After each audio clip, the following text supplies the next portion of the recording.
The Altux CT toolkit includes advanced visualization tools for the inspection engineer. The purpose of this video is to train the user on the built-in viewing tools. Part 2 of the Altux CT training series will include the sequence viewer and the 3D viewer. The sequence viewer is used for viewing individual 2D slices of the CT reconstruction output. To launch the sequence viewer, you will need to go to the View Output tab of the Cone Beam Tools GUI. In part 1 of the training, we ended at this step. Now, click on Sequence Viewer. Since FDK Scatter Corrected was the last reconstruction, the sequence viewer will default to opening images from that location. Expand the window to fill the entire screen. To open a new sequence, go to File, Open Images. Navigate to the FEMAS directory inside the Lichtenbrock folder. Click on a file. Select all files by holding down Ctrl and A. Select Open. In the left panel, scroll to File somewhere in the middle of the stack. Move the mouse over the image. Scroll the mouse wheel up and down to adjust the magnification.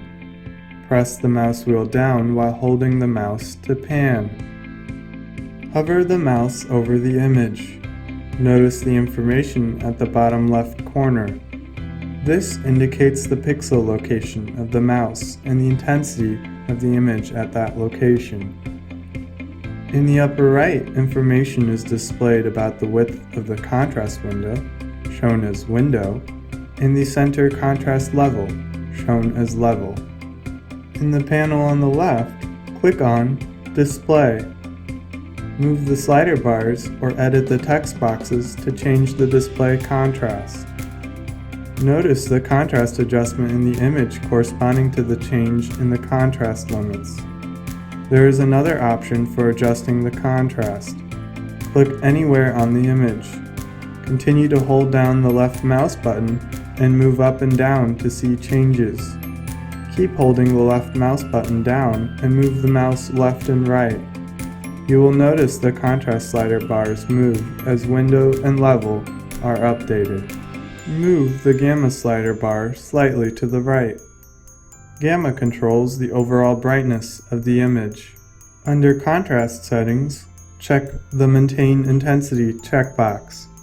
The current intensity contrast limits are maintained throughout the image stack. This allows the user to scroll through slices quickly. This setting can also be changed by going to the Settings menu and selecting Contrast Maintain Intensity. If FDK or FDK Scatter Corrected data is loaded, check the Clip Negatives checkbox. This only works with unsigned 16-bit data produced by FDK and FDK Scatter Corrected. This adjusts the contrast to clip negative intensities. Again, this setting can also be adjusted through the Settings menu. Check Use Previous Contrast Settings. This will use the contrast settings from the previous session. Each time the viewer is closed, the contrast settings are saved. To reset the contrast adjustments, click on the C button in the toolbar underneath the menus. To reset the zoom pan adjustments, click on the Z button. Now, in the toolbar under the menus, click the line icon. In the left panel, click on Profile. A line appears on the image and a plot of the intensity of the image along that line appears in the Display tab. This is called the Line Profile tool. Move the line by clicking and dragging the line to another place on the image. Click on one end of the line drawn on the image. While holding the mouse button down, drag the end of the line to the edge of the image. Without holding down the mouse buttons, move the cursor along the line. Observe that the red point on the plot corresponds to the location of the cursor on the line. To remove the line, click on the line icon again. Next, we will cover the menus. Go to File. As shown before, Open Images lets the user open a new stack of images. Save Picture saves a screenshot of the current image with all contrast adjustments and corner annotations. Save Image lets the user save the original image without any adjustments. Save Plot saves the line profile plot. Now, go to Color Map and select a different color map of your choice. The color scheme will change to the desired color map. Finally, the Settings menu allows the user to select contrast settings that were discussed previously. You may now close the sequence viewer. The 3D viewer is used for rendering the reconstructed volume in 3D. To launch the 3D viewer, click on 3D viewer in the View Output tab of the Cone Beam Tools. A dialog box will appear with directions. Check Don't Show This Again and click OK. A file browser will appear. Navigate to the FEMAS folder. Select any image in the directory. Click Open. The 3D viewer will begin loading in the files. Once loaded, expand the window to fill the entire screen. To change the orientation of the image, left-click and hold down the mouse button in the middle of the image. Move the mouse while holding the button down. Move the mouse over the image. Scroll the mouse wheel up and down to adjust the magnification. Press the mouse wheel down while moving the mouse to pan.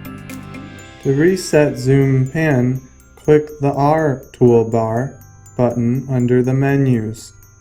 Click the O toolbar button to reset the camera orientation. On the left, click on the Display tab. Adjust the contrast slider bars and the gamma slider as desired. The contrast of the image will adjust accordingly. Click on the Reset button to reset the display contrast settings. Go to the Rendering tab. Here you can adjust the contrast used for rendering the volume as needed. Now, go to the Composite Tree view and select Composite 1 Triangle. The Composite Tree view can be used to select different opacity plot types. Any changes to a freehand or triangle plot will be saved under the selected plot. Use the Load Plot List and Save Plot List buttons to save and load plot lists. Right-click in order to remove or add a plot. In the Opacity tool, click and drag the dotted line at the middle of the triangle to the left until a volume appears. The triangle plot can be used to view layers with similar opacities in the volume. The width can be adjusted by clicking and dragging either of the two bottom corners left or right. The height can be adjusted by clicking and dragging the top node up or down. Click Composite 1 Freehand. Adjust the opacity tool as desired. Click on the line in the opacity plot to add a point. The red in the plot is a histogram of the intensities within the volume. It can be used to adjust the applied opacity of intensity levels within the reconstructed volume. Notice that certain materials within the object become visible. Click on Composite 1 under the Composite Tree view. This will combine the freehand and triangle plots, allowing different materials of the volume to become visible. Next, go to the Aspect Sampling tab. Here the user can adjust the aspect ratio of the volume. To illustrate this, type 2 for the voxel size width factor. Click Apply. Click Reset to change it back. In the downsampling section, notice a message will appear if the downsampling factors have been automatically adjusted so that the volume fits within the available memory on the GPU. The user can increase the downsampling factors as desired. Next, click on the Oblique Slicer tab and then click the Oblique Slicer button. a plane will be rendered onto the reconstructed volume. The image slice that this plane represents is seen in the left image display. Left-click and drag the mouse in the left image display. The plane in the reconstructed volume will tilt accordingly, and the left image display will update with the slice cross-section. Right-click and drag the mouse in the left image display. The image will pan accordingly. Hold down the middle mouse button while moving the mouse in the left image display. This will pan the image. Check the contrast adjustment mode checkbox. The user can adjust the contrast of the image by clicking and dragging the mouse. Once finished with the tool, click on Oblique Slicer. Now go to the Crop View tab on the left. Click and drag the blue lines and red lines to adjust the cropping in the XY plane. Notice the low and high slider bars for each X, Y, and Z dimension will be adjusted accordingly, as well as the other plane view and 3D volume. In the second image, the user can also adjust the cropping in the XC plane. Once again, the user can left-click and drag to adjust the contrast in each image plane view. To reset the cropping tools, click Crop Reset. Finally, click on the Movie tab. Keep all the default settings. Adjust the orientation to a desired starting location. Click on Add View to add the current frame to the video.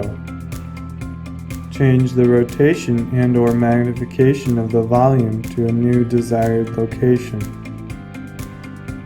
Click Add View again. The tool will determine how to move the volume between views. Once you have added the desired frames, click on the Preview button. You will see a slow speed animation of the video that will be created. If you would like to select a different sequence of frames, click Clear Views and restart the process of adding views. Click the Create button. Navigate to a desired directory and click Save. Once the video is created, it will appear in the selected directory. The advanced user can manually adjust the orientation by changing elevation, azimuth, roll, and focal distance. Next, we will briefly go through the menus. Go to File. Load Volume lets the user load a new volume. The Save Current View allows the user to save a screenshot of the current rendered volume. Go to Renderer. Currently, we only support the GPU raycast rendering. Go to Projection. The maximum option changes the raycasting to compute the maximum value encountered along the sampling ray. The minimum option computes the minimum value along each ray. Alpha blending is the default option where the scalar values are sampled through the volume and composited. Go to Background. This allows the user to adjust the background color. Go to Color Map. This allows the user to select a different color map. Go to Shading. When turned on, the shading more closely represents the material surface. Go to View. Here the user can jump to a view in any plane orientation. Finally, we will show the 3D Navigator tools. Expand the window on the right. As before, you can adjust magnification and panning. Left-click and drag in one of the slice views to adjust the contrast. Click on the C in the appropriate image display to reset the contrast. Click on the R to reset the location and magnification of the image. Click the button labeled with the crosshairs icon. A set of vertical and horizontal lines will appear. Click and drag the lines to navigate through the volume. The slice views in the other two planes will move to the new slice cross-section at that point.